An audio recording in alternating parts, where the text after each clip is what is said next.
Love wants you, we can bring it on the floor. Never danced like this before. We don't talk about it. Hey guys, what's cracking? It is Krakenatin, and today we are continuing our competitive evaluations of Generation 7 Pokemon. Today we're going to be wrapping up the Tapus, and we're going to be looking at Tapu Fini. So let's get right into it. Tapu Fini is a water fairy type with 70 HP, 75 attack, 115 defense, 95 special attack, 130 SPDEF, and 85 speed. Right off the bat, you see that Tapu Fini is very bulky, kind of relatable to Suicune actually as far as the roles it can fill. It's fairy typing, it does give it some unique differences though, as well as Misty Surge is kind of different.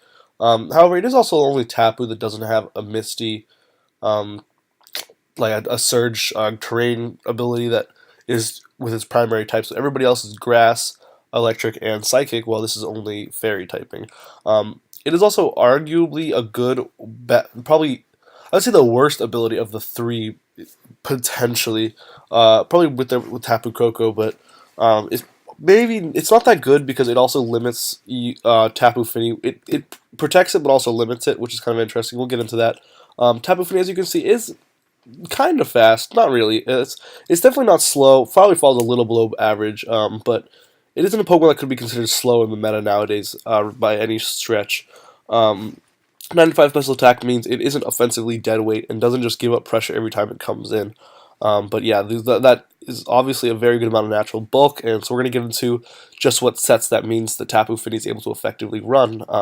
First up, we have a utility set with, it's kind of like similar to how Starmie might run its stat spread, 252 HP, 252 speed, and Timid.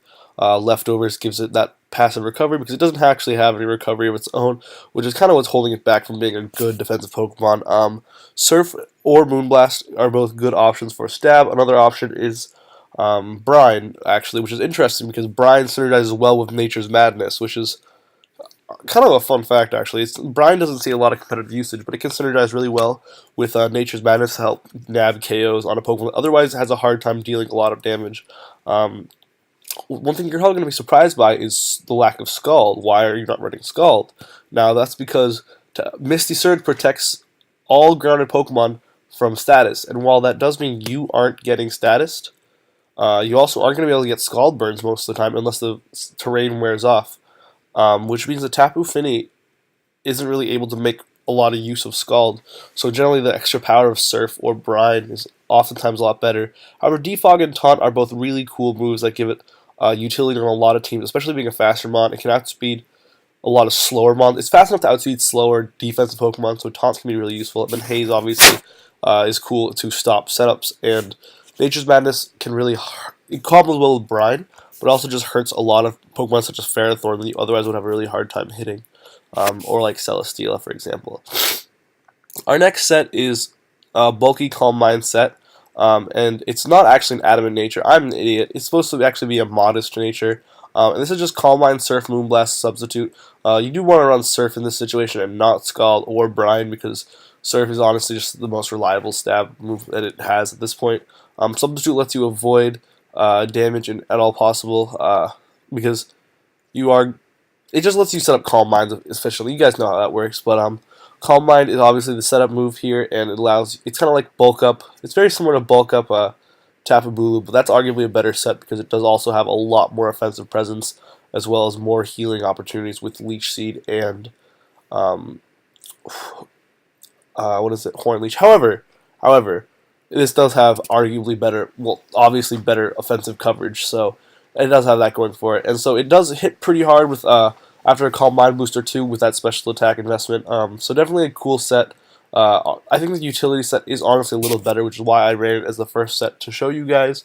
It just finds more usage being a defensive Pokemon that can offer its team some support rather than trying to be the win con itself. But yeah, so ultimately it's a Pokemon that has a very solid support move pool, like I just said, and it really is a good fit for bulkier teams.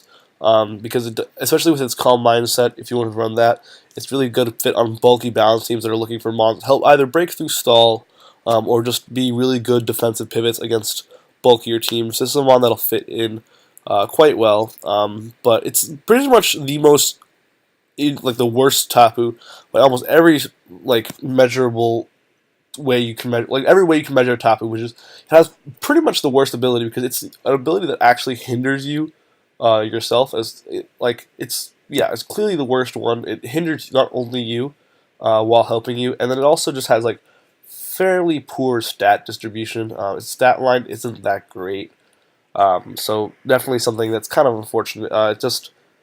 It's not a very good attacker. It's bulky, but it doesn't have a recovery, so it's like just not really excelling in anything.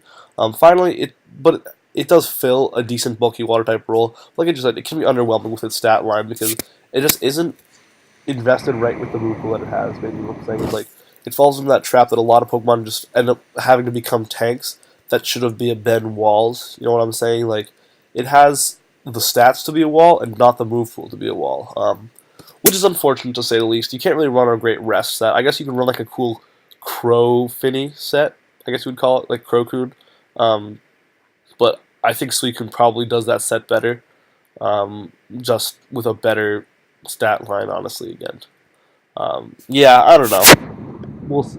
Time will tell, I guess. But ultimately, Tapu Fini don't let that discourage you from using it because it is a definitely good Pokemon. It's just is underwhelming compared to the other Tapus for sure. It also loses in 1v1 matchups versus all the other Tapus. Fun fact: it will lose every single one of those 1v1 matchups in almost every situation. Two of them hit you super effectively, and the other one Tapu Lele is just by far too strong for you to handle. But yeah, so I hope you guys enjoyed the video. If you did, leave a comment, rate, subscribe, all that good stuff. It's always very appreciated. I hope these videos have been helpful for you. Anyways, good luck, and I will see you guys next time. Krakenatin out.